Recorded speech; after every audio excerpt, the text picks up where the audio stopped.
first off, obviously companies sell on trade and sometimes on terms. And when there are term sales, a receivable is created on the balance sheet of the company, of the seller, of the producer, the manufacturer, or the service provider. And these receivables typically lie dormant, do nothing for a manufacturer, for a company.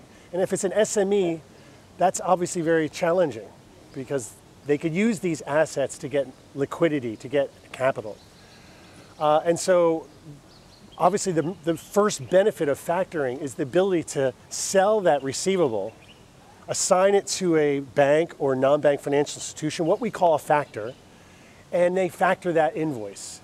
When they factor that invoice, they get three things. They get money, they get capital immediately, they get the ability to sell that receivable without the risks associated with that receivable. And what are the risks?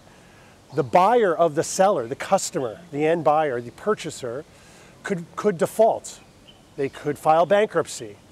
And so part of the factoring product allows for the credit protection of that receivable. So not only are they getting the money, they can also sleep at night because they don't have to worry about the situation with the buyer.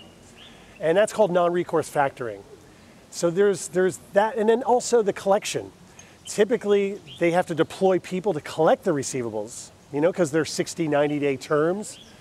And now you have a factor that provides that collection service. So these are all the major benefits of factoring.